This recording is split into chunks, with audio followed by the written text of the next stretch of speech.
Hello student, आपका स्वागत है ब्रेन स्टेशन आर पर। चलिए आज हम चर्चा करेंगे 2016 में पूछे गए ऑब्जेक्टिव प्रश्न सामाजिक अध्ययन का। इससे पहले हम लोगों ने चर्चा किया था 2011 का, 2012 का, 2013 का, 14 का, 15 का। अगर आप ये पांचों वीडियो नहीं देखे हैं तो एक बार जाके आप हमारे YouTube channel Brain Station R पर देख सकते हैं। आज चर्चा करेंगे 2016 में पूछे गए प्रश्न का। जैसे कि हम यहाँ पर देख सकते हैं 2016 में कुल मिलाकर 14 नंबर का ऑब्जेक्टिव पूछा गया है, जिसमें से फिर हम बता देते हैं हिस्ट्री, भूगोल, लोकतांत्रिक राजनीति, अर्थशास्त्र और आपदा प्रबंधन से। और फिर हम धीरे धीरे कल फिर चर्चा करेंगे अगले 2017 का। चलिए आज देखते हैं कि किस तरह के ऑब्जेक्टिव पूछे गए। कुछ ऐसे भी ऑब्जेक्टिव है जो पीछे जा चुके हैं, उसमें से आप देखने का प्रयास करेंगे। पहला प्रश्न देखिए, पहला प्रश्न जो इतिहास से है, जो 2014 में भी यह प्रश्न पूछा गया है ऑब्जेक्टिव के रूप में। आप बतलाएंगे कि जर्मन राइन राज्य का निर्माण किसने किया था। जर्मन राइन राज्य का निर्माण किसने किया था, बतलाइए तो फटाफट। जर्मन राइन राज्य का निर्माण 2014 में भी पूछा गया है और 2016 में भी यह प्रश्न देखने को मिला है। तो जैसे कि हमको पता है कि जर्मन राइन राज्य का निर्माण नेपोलियन बोनापार्ट ने किया था, जिसे राष्ट्रवाद के जनक के रूप में भी माना जाता है। तो नेपोलियन बोनापार्ट ने जर्मन राइन राज्य का निर्माण किया था। दूसरा प्रश्न, अखिल भारतीय ट्रेड, याद रखेंगे, अखिल भारतीय ट्रेड यूनियन कांग्रेस की स्थापना कब हुई थी। आपसे जब भी पूछेगा कि अखिल भारतीय ट्रेड यूनियन कांग्रेस की स्थापना कब हुई थी, तो बताएंगे कब हुई थी, याद रखेंगे। आप जाइए और बताइए कमेंट बॉक्स पर कि इसकी स्थापना कब हुई थी। यह भी प्रश्न आपको यहाँ पर देखने को मिल गया।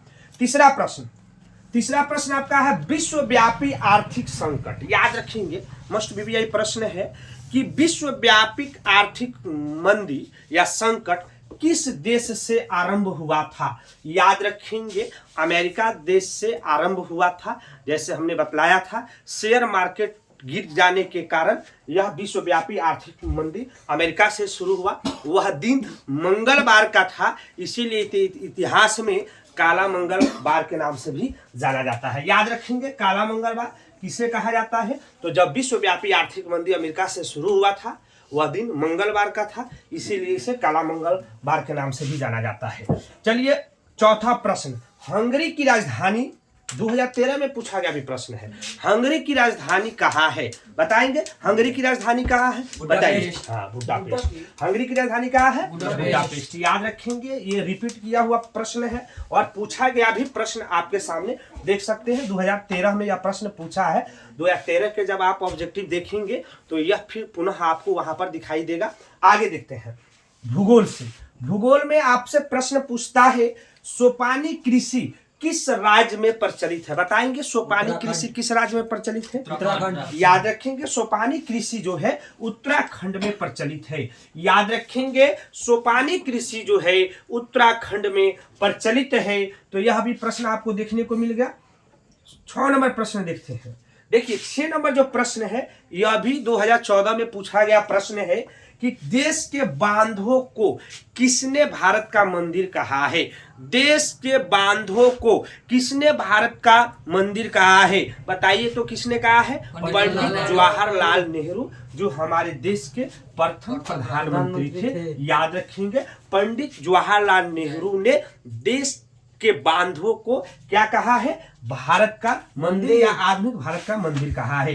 अब आए 7 नंबर प्रश्न, समुद्र तट से। आप याद रखेंगे कि समुद्र तट में तट क्षेत्र से कितने किलोमीटर तक के राष्ट्रीय संपदा होती है। जैसे मान लीजिए यह हो गया आपका तट क्षेत्र, यहां से जब आप पढ़ेंगे यह तट क्षेत्र है, तो यहां से कितने किलोमीटर के क्षेत्र को आप राष्ट्रीय संपदा कह सकते हैं, राष्ट्रीय संपदा कहा जाता है। जैसे कि आपको पता है 200 किलोमीटर के बाद आने वाले क्षेत्र को हम इसको अंतर्राष्ट्रीय संसाधन के नाम से जानते हैं। उसी तरह से आपको जाकर कमेंट बॉक्स पर बताइए कि समुद्र तट क्षेत्र से आप कितने किलोमीटर क्षेत्र को राष्ट्रीय संपदा कहा जाता है। अगर आपको पता है तो इसका जवाब कमेंट बॉक्स पर दीजिए। आगे चलिए 8 नंबर, कहलगांव ताप्तीय विद्युत परियोजना।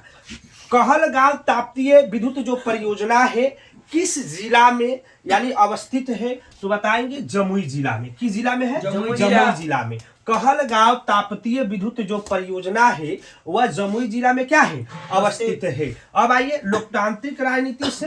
लोकतांत्रिक राजनीति में ये बार बार प्रश्न पूछता है, उल्टा फुल्टा घुमा फिरा के बार बार पूछता है, या प्रश्न पूछता है कि भारत में औरतों के लिए आरक्षण की व्यवस्था किस संस्था में की गई है? बताइए तो। भारत में औरतों के लिए जो आरक्षण की व्यवस्था की गई है ना, किस क्षेत्र में की गई है? पंचायती राज व्यवस्था में। किस व्यवस्था में? पंचायती राज व्यवस्था में। और बिहार एक ऐसा राज्य है जहां पर महिलाओं के लिए पंचायती राज व्यवस्था में 50% आरक्षण की बात करता है, यानी 50% आरक्षण दिए गए हैं। तो चलिए 10 नंबर प्रश्न देखते हैं। 10 नंबर प्रश्न में कहता है कि राजनीतिक दल की नींव बताएंगे सबसे पहले किस देश में हुआ था? राजनीतिक दल की नींव सबसे पहले किस देश में हुआ था? याद रखेंगे ब्रिटेन में। कहां पर हुआ था? ब्रिटेन में। याद रखेंगे राजनीतिक दल की नींव सर्वप्रथम ब्रिटेन में हुआ। अर्थशास्त्र से प्रश्न 11 नंबर देखेंगे। भारत में वित्तीय वर्ष कब से कब तक कहा जाता है? बताइए तो। भारत में वित्तीय वर्ष कब से कब तक कहा जाता है? बताने का प्रयास करेंगे। तो वित्तीय वर्ष जो है 1 अप्रैल से 31 मार्च। वित्तीय वर्ष कब से कब तक कहा जाता है? 1 अप्रैल से 31 मार्च को वित्तीय वर्ष के नाम से जाना जाता है, या भारत में वित्तीय वर्ष कहा जाता है। आगे चलते हैं। जब हम सोने खरीदने जाते हैं ना, तो जब सोना हम खरीदेंगे तो उसकी शुद्धता की माप कैसे करेंगे? तो प्रश्न पूछता है कि सोने के आभूषण की शुद्धता की पहचान किस चिन्ह से किया जाता है? तो याद रखेंगे हॉलमार्क। क्या याद रखेंगे? हॉलमार्क। जब भी आप सोने खरीदने जाए, अभी देखिए आ रहा है यहाँ पर धनतेरस का समय, तो जब भी आपको सोने खरीदना हो तो हॉलमार्क जरूर देख ले, नहीं तो पता चलेगा कि 23 कैरेट कह के 17 कैरेट का सोना आपको दे देगा सर। तो ये जब आपके पास रहेगा तो आप सच में अच्छे सोने खरीद पाएंगे और कहीं भी उसको अच्छे दाम पर बेच पाएंगे या रख पाएंगे। आगे देखते हैं आपदा प्रबंधन से। आपदा प्रबंधन से आपसे पूछता है कौन मानव जनित आपदा है? देखिए ऑप्शन में 3 ठो दिया है और चौथा भी ऑप्शन दिया है, जाकर देख लीजिएगा। इनमें से सभी, तो थोड़ा सा हम आपको ऑप्शन बता देते हैं। सांप्रदायिक दंगे क्या मानव जनित आपदा है? महामारी क्या मानव जनित आपदा है? आतंकवाद क्या मानव जनित आपदा है? हाँ, यह तीनों जो है मानव जनित आपदा है। तो ऑप्शन में जाके आप इनमें से सभी लगा लेंगे। क्या लगा लेंगे? इनमें से सभी। अगर इस तरह से चीजें आपको देखने को मिले तो याद रखेंगे आपको मानव जनित आपदा पहले भी बतलाया गया है, या प्रश्न शायद पूछा भी गया है मानव जनित आपदा के बारे में, तो उसको देखने का प्रयास करेंगे। फिर देखिए 14 नंबर प्रश्न जो अंतिम प्रश्न है, 2014 में भी यह प्रश्न पूछा गया आप लोग के समक्ष कि नदियों में बाढ़ आने का प्रमुख कारण क्या है? उसमें एक ऑप्शन दिया था जिसमें कहीं पर दे देता है कि अधिक मात्रा में मतलब जल का आ जाना, यानी बारिश का हो जाना। कहीं पर देता है कि नदियों में अवसाद जमा हो जाना। लेकिन यहाँ पर तीनों ऑप्शन देखेंगे और फिर चौथा ऑप्शन के पास जाएंगे, देखेंगे चौथा ऑप्शन सही है या गलत है। पहला ऑप्शन दिया है, अब जाके देखेंगे 2016 में आपदा प्रबंधन का अंतिम ऑब्जेक्टिव कि नदियों में बाढ़ आने का प्रमुख कारण क्या है? जल की अधिकता।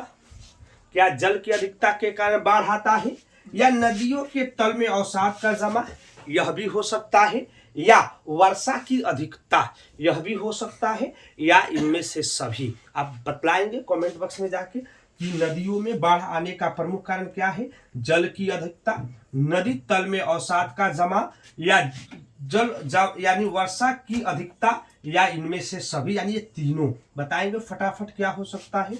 कल फिर मिलेंगे हम अगले क्वेश्चन बैंक के साथ 2017 का। इसके बाद जय हिंद, धन्यवाद।